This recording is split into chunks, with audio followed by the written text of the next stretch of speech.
This playthrough is rated M for mature. Greetings and salutations, viewers. Vauldemare back here with another episode of Will, Wonderful World. In the last episode, Jimmy survived an encounter with Pi and was able to get him put to jail and was able to live the rest of his life. And he found out he had a new superpower, being able to just go into toilets. Hooray? Anyway, and we also, Spotty was able to escape being trapped in the bathroom. Hooray as well. Anyway, let's continue on as we deal with Carlos in Concrete Death. It's been a while since we've been with Carlos. Days spent in prison could be boring. At noon, while the sun was right in the middle of the sky, Jin and Kang got into an argument with each other in the yard yet again. In a couple of minutes, they would start to brawl and let everyone else in the yard, inmates and guards alike, would become spectators. It had turned into a daily routine. I sat under a tree far away from the ruckus. I wore my hat low and put my hands in my pockets, hoping to hide my nervousness from the guards and other curious inmates. I had been in prison for almost half a month. At first I thought that I might have been arrested for wandering the streets in women's clothing.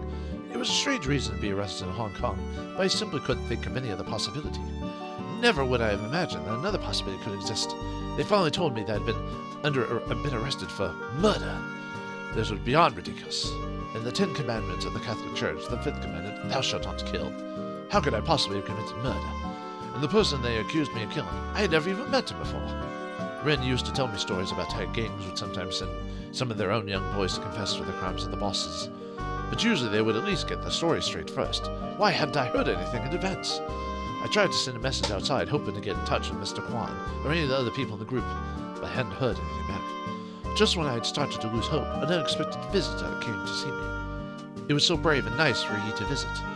She was wearing a light green xiongzan, that's that Chinese dress thing, even more beautiful than the one I remembered. Her hair hadn't grown all back yet, but she still looked good. Yi told me that after I'd saved her from the auction house, she had been worried about me. She had even sent someone from the Black Blood Gang back to Pitt Street 99 to ask about me. They found out that I had never been back there ever since. Coincidentally, the man Yi had sent ran into Ren. Ren had been worried about me too, and also happened to know Yi's man, so Ren sent with him to the Blood Gang and told Yi everything he knew. I was arrested by the police on the same day that I had helped Yi escape. Mr. Kwan heard from the auction house about what I had done. He was outraged. Before we could send people to come after me, he got a phone call from the secretary of Mr. Lin. In the phone call, he was told that it had been arranged for me to stay in prison. From then on, whatever happened to me should not concern group loyalty anymore. Mr. Kwan and others didn't know for sure how he'd offended the bosses so much. Based on the instructions they heard, they suspected that I wouldn't have much longer to live. Ren gave Yi all of my personal belongings I had left with the group, hoping that she could bring them to me when she visited. Yi's fingers accidentally touched my phone when she was showing me my things. It lit up. A woman with curly red hair appeared on my screen. One of the Blood Gang members with us immediately recognized her. What? Do you know my sister? I couldn't contain my excitement and jumped for the chair. Stay quiet! The guard behind me stepped forward and pushed her. Stay quiet! The guard behind me stepped forward and pushed me back down.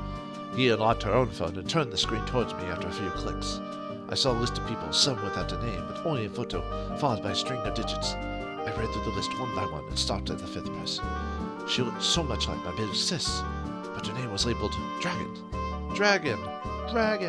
Huh? That was a coincidence. Your sister last contacted you from Hong Kong, right? Well, she has never left. She is now one of the top assassins in the field. There's an $8 million bounty on her head. Dragon is her code name. Jin and Kang finally started fighting. Cheers erupted around them. All the other inmates and guards were gathered around them. I snuck into the storage room in the corner of the yard when no one else was watching. I had long noticed this one locker inside the storage room is full of random things that had not been claimed in a long time. I opened the locker with one hand and pulled my other hand out of my pocket. I had been holding some tools in my palm, which was completely wet as I had been sweating nervously the whole time. The tools had been brought in by Yi. She had hidden them inside of the toiletries that she gave me. She told me to use these tools to break out of the prison. Yi also said me being arranged to go into prison probably had something to do with my sister. Someone must have been using me to leverage to blackmail Alicia. Or it could be revenge on her by punishing me. Whatever the case, I need to get out of here as soon as possible. Unfortunately, the Black Dragon Gang was in control of this prison, so Yi and the Blood Gang couldn't just break me out of here.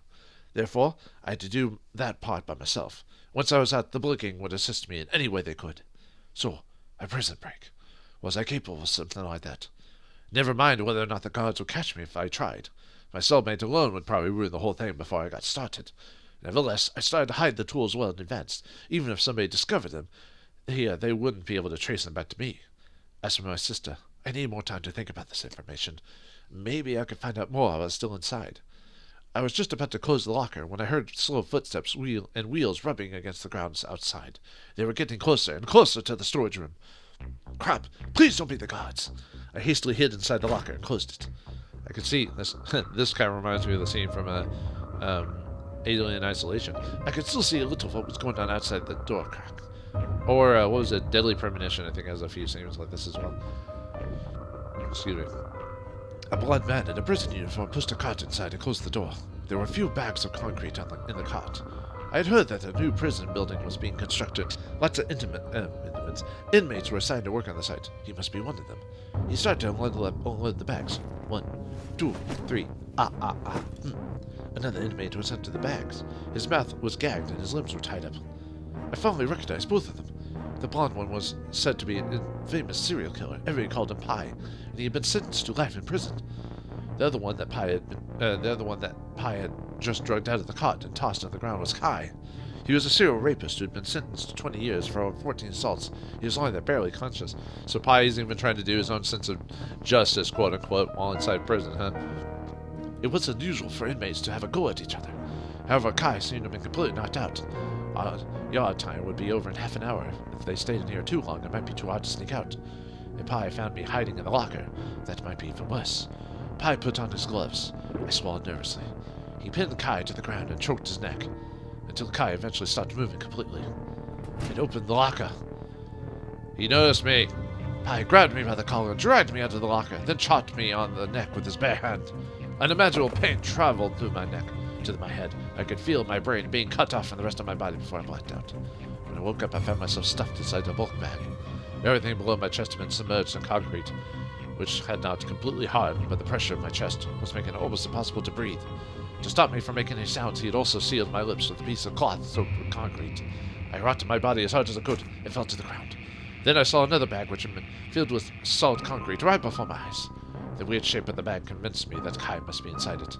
It was late at night. Pi would probably come back early in the morning and finish the job.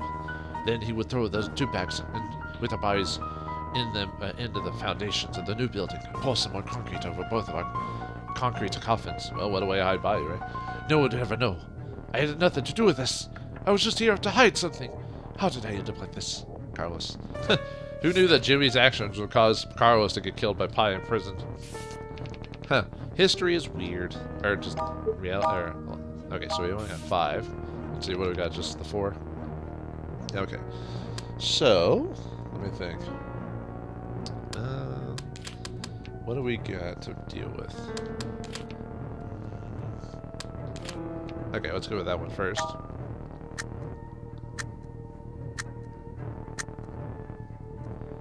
Pi tied me up and tossed me aside after noticing me.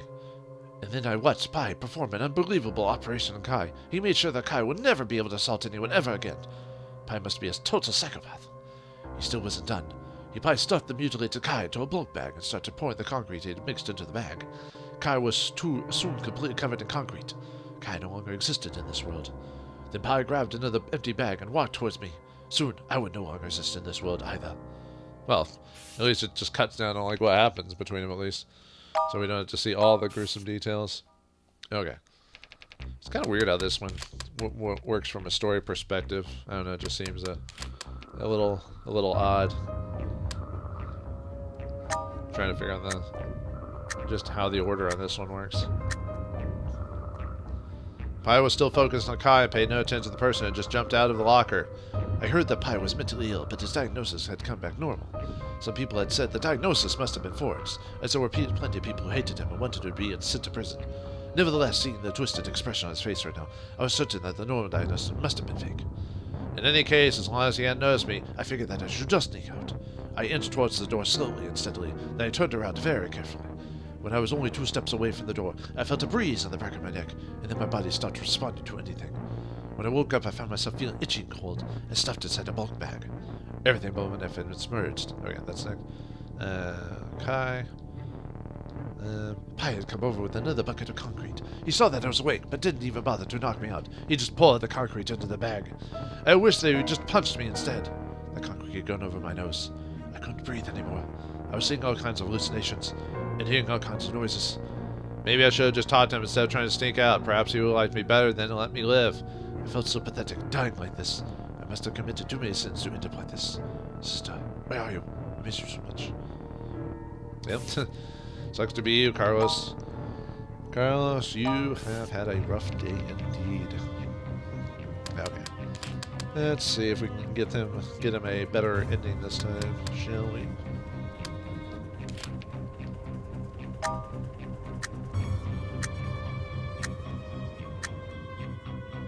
I made up my mind and came out to the locker. Kai looked surprised when he saw me, but he soon passed out because of the pain. Hey, don't you think that he has suffered enough? He will be 60 by the time he can get out. He will die alone for sure. I'm certain he'll regret that what he did in his youth. Killing him now is actually showing him mercy, right? You don't really have to do this. I inched closer to the door as I was speaking. I needed to stay as far away from this lunatic as I could.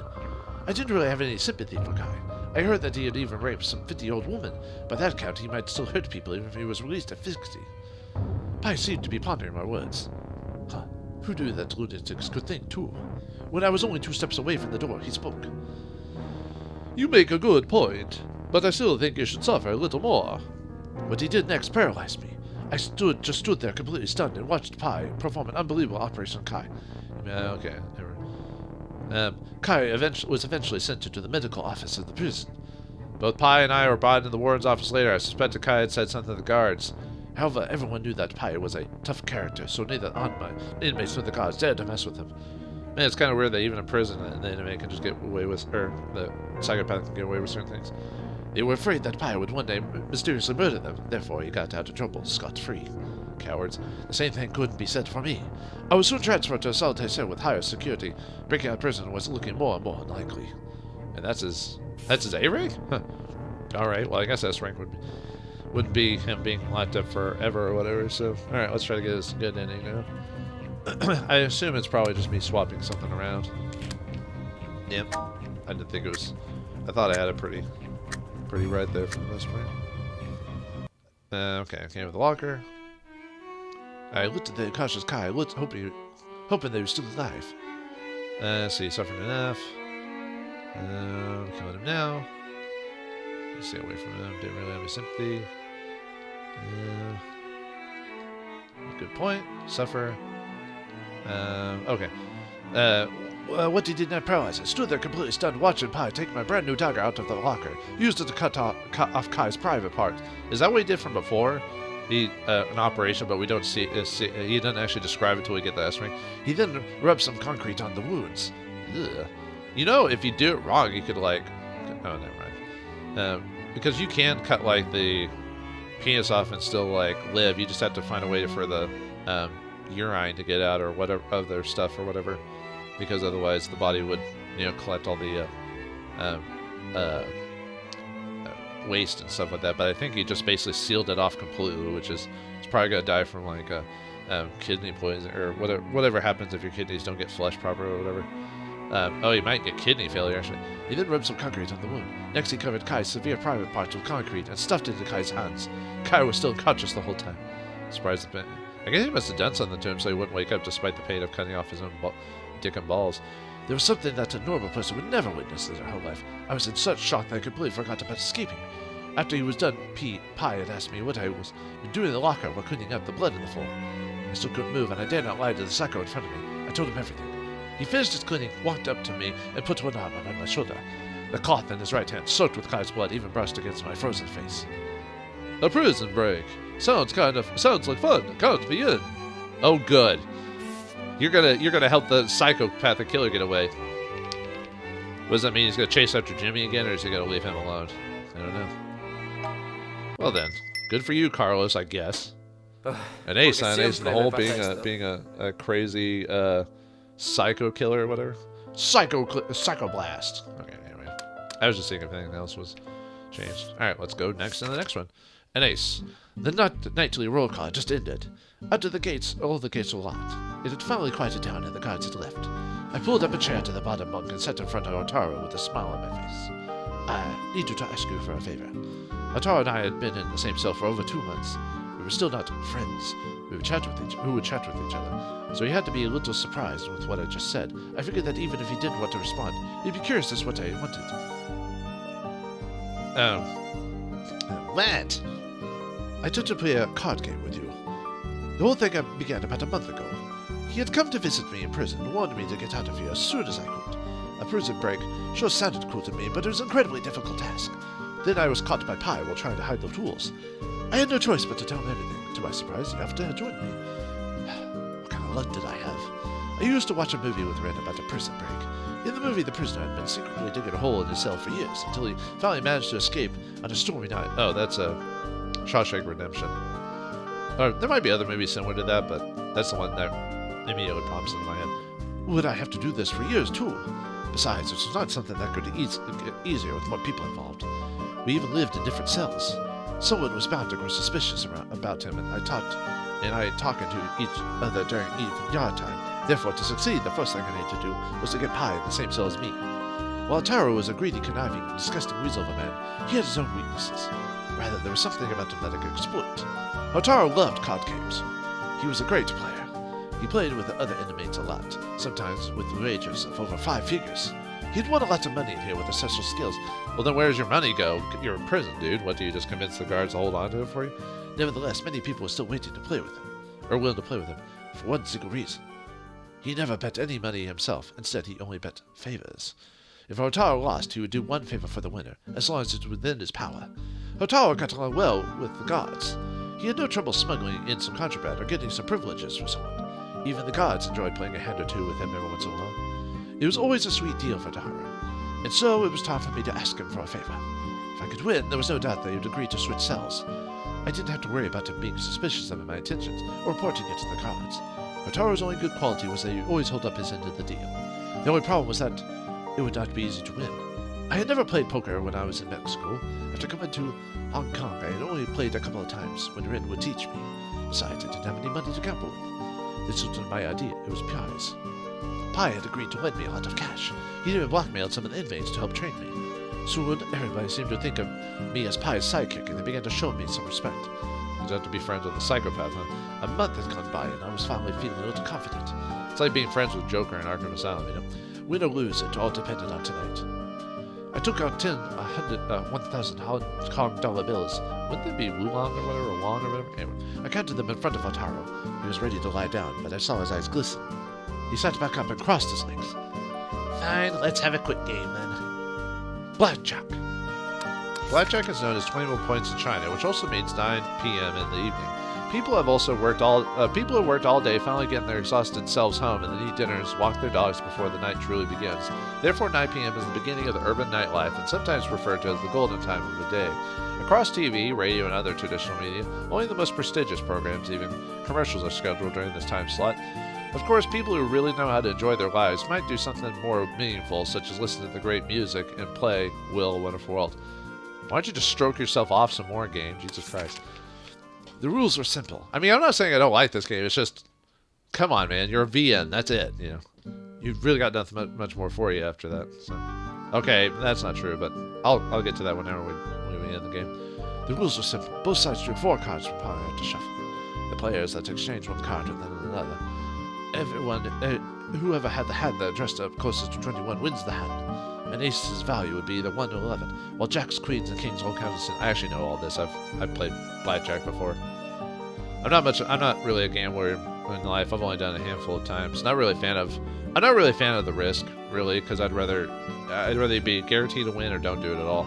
If both players had the same sum, the hand was tied, and they would draw a new hand. Although it's not like I haven't thought about what would happen if I won like a lot of money or the lottery or anything like that. The one who had was close to 21 wins half of the opponent's bet, and the game continues. If the winner had a hand of 21, he wins half of the opponent's stake, and the game ends. Both players should put down the same bet at the beginning, and whoever had more winnings wins the whole game. While the rules made the game sound like it could go on forever, it usually ended quickly as there were numerous combinations that added to 21. Still, I didn't expect for him to play blackjack with me, since it relied a little more on pure luck than skill. Then again, I wasn't so sure if that was a good thing for me or not. There is some skill involved, it's all about, but it's, very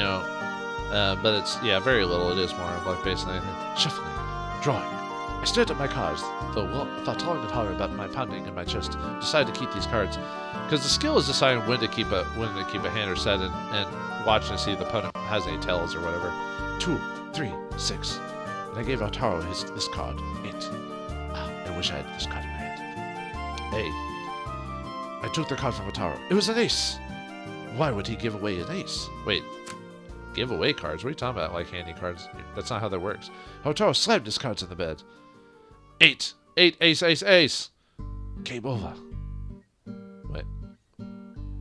That's 8, 1, 1, 1. So that's 8, 9, 10, 11. Wait, what? I don't... That's not 21, though. Because it's either 1 or 11. So, oh, wait, no, sorry. It's... Never mind. 18, 19, 20. Never mind. Sorry, I was being dumb. My bad. Anyway, I was thinking of all the main ones for a second. I was like, wait, they're 1 or 11. Damn. Yeah, I need to take a break after this, I think. Thanks. Thanks. Otaro grabbed the 5 bills, stuffed them in with his other winnings, and went to sleep. Only one game. I was still sitting in my chair, stunned at my unbelievably bad luck. Would Pie's plan really work? Was there any other way? Of course. No, okay, you got a 21. Only one game, though? That seems kind of silly. Oh, and then we can... Oh, okay, here we go. And then we've got different numbers here. And then which cards we have in each other's hands. So, whoops. Okay, let's... Oh, we almost got the best. So, but all of them are bad. Well, that makes sense, actually. All of them being bad except for one. Because he needs to win to win, you know. So, okay, anyway. Now let's try to figure out all the bad cards before we figure out the best way to go.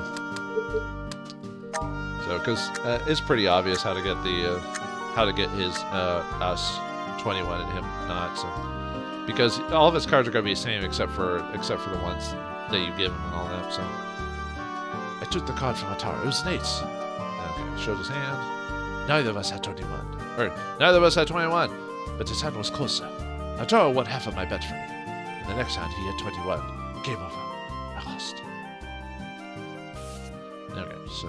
Because, yeah, we definitely need to get 21 by the end of that if we want to, if we want to, oh, wait, no, I need to swap that. I don't know if these 3 matter. I think they just have to be in the same hand or whatever, but...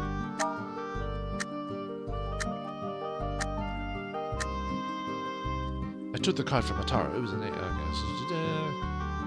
said 21, but it was closer. I won half the bet from Otaro. However, in the next hand, Otaro had 21. Game over.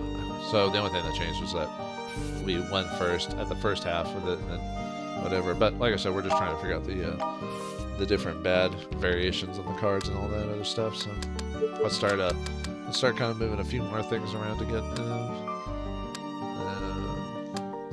the next set or whatever. So yeah, it seems like most of these endings are going to probably be very similar to each other, except for like 1 or 2 differences. Why would we give away his ace?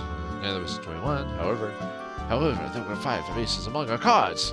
We stared at each other and counted the entire deck again. Not only was there a 1 too many aces, there was also missing a 2. Otaro suspected that someone must have messed with the cards the last time we played. In the end, we had to get a new deck and restart the game. Unfortunately, I lost this time. So I thought that so we just find out in that case that the cards were just were bug or were had been messed with or whatever. Okay, so okay, do that one.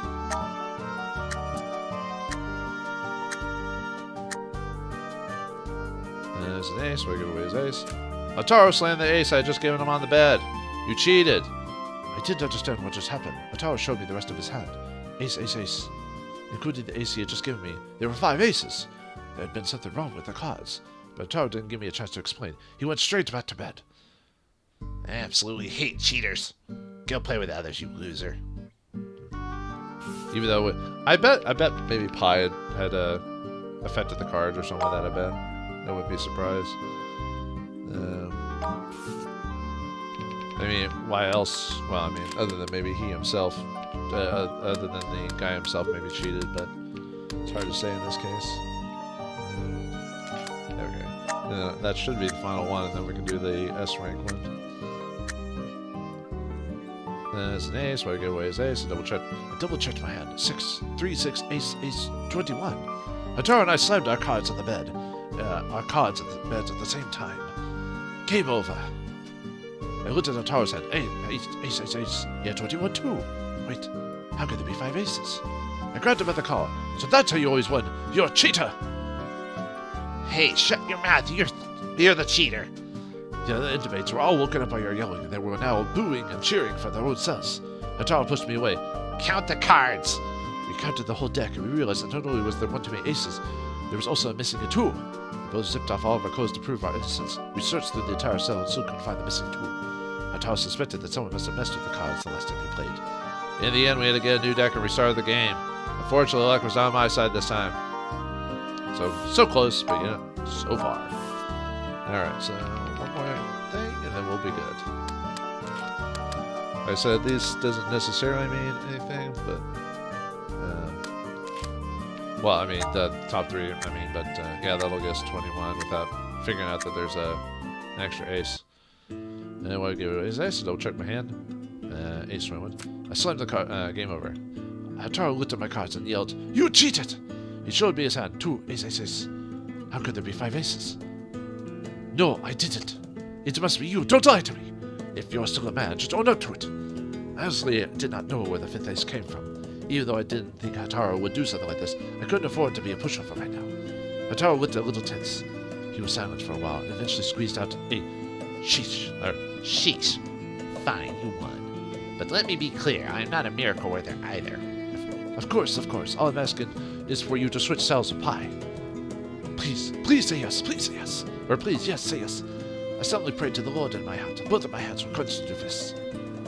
Hataro looked troubled this time. That's... sorry, I can't. No way!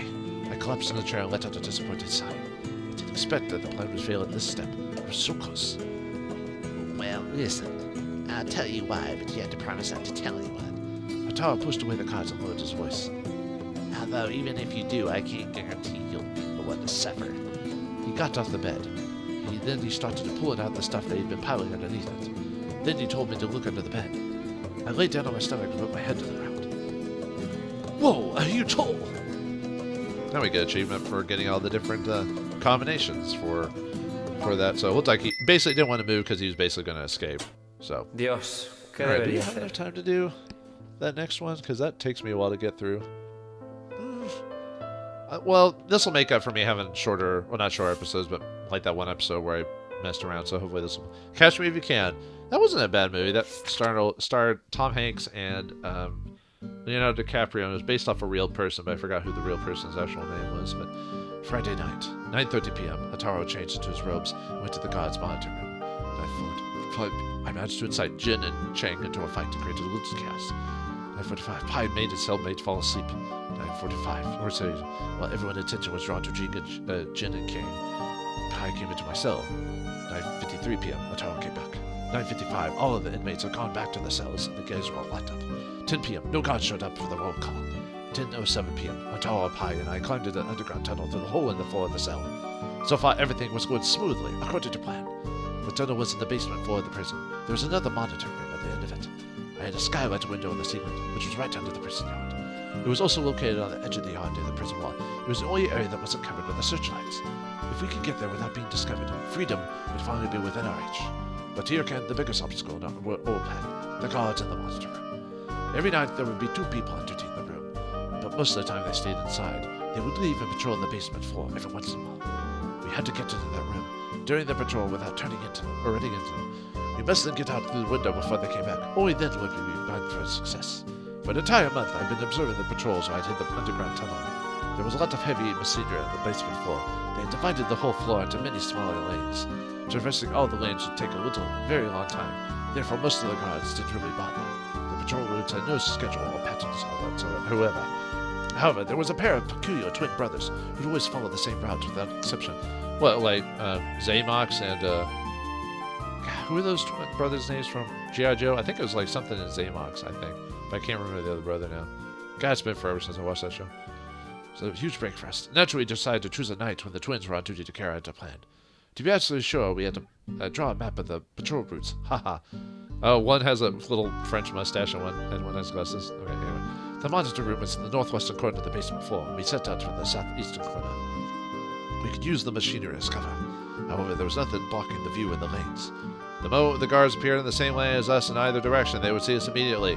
In short, we had to get to the monitor room in a limited amount of time, while avoiding the patrolling guards. I had planned our route in advance. It should be west, west, north, west, north, east, north, south, east, and western, where north, west. Or north by northwest. I haven't seen that movie in a long time either, but I seem to have made a mistake. After 2 intersections, we were caught by one of the twins. After the guards saw us, we began running towards the monitor hall in hopes of still making it. But before we climbed out through the window, we heard the deafening alarms and screaming outside. We were doomed. We were put into solitary cells afterwards. The holes under the bunk cell in cell 28 was also filled. The next time I saw Pai and Hataro was a week later in the yard. Pai was still his usual self. He seemed to have been having lots of fun, even if he had failed to escape. Since our failed attempt at escaping, the guards started to distance themselves from Hataro to save their own skins. Hataro no longer played his card games with the others, as he no longer had any income. It was all my fault. I even had a map of the patrol. How could I miscalculate our route? Because you're an idiot, and you need God to help you all the time? God helps those that help themselves. I thought about the angry wolves so called Hataro gave me. I thought about the fact that I'd never be able to get out. I thought about the people that wanted to hurt Alicia. I felt so hopeless. Was there absolutely no other way to get out? Lord, please guide me. I feel like let's look at our options here. Oh wow, okay. That might take a hot minute. Maybe I should take a break. And there's only 3 options? Okay, this is gonna be a little bit longer episode, but I think I can figure this out.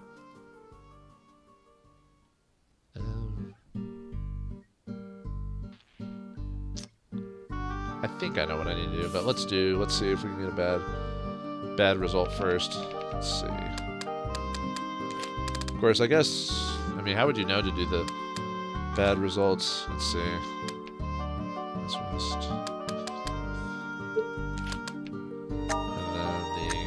And then we're going to get caught either way. I assume there's only bad and S's. So basically, I don't even think that you'd have to do that specifically, just whatever gets you caught. So I seem to have made a mistake. Somehow we walked into a dead end.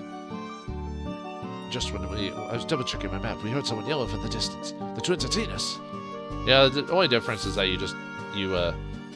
Let me show the map again.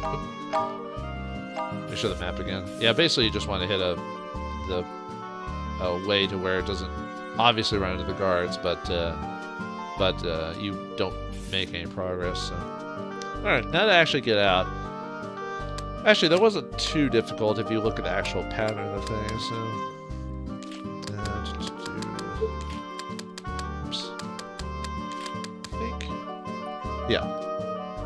Yeah, that wasn't actually, it seems intimidating because of how many combinations there are, but really it's not that too bad. At 10:30 p.m., we managed to sneak into the monitor room. Looking up through the window at the corner of the ceiling, I could even see the sapphire colors of the starry night. Yay! We made it! And that's it. Wow. Okay. The keen tracker. So, well, looks like we escaped. Carlos, unfortunately, has released himself, Hotaru, and Pai, which Pai is the biggest, which it looks like... looks like we got a new character and Pai and Carlos. Do they all tie into each other? Oh, that's gonna be interesting. 3 things tying in together. Will the 3 inmates who escaped be able to keep themselves on the lam, or will their different ideas and convictions get them caught once again? Find out next time in the next episode of Will: A Wonderful World. Thanks for watching. Hope you enjoyed, and I'll see you next time.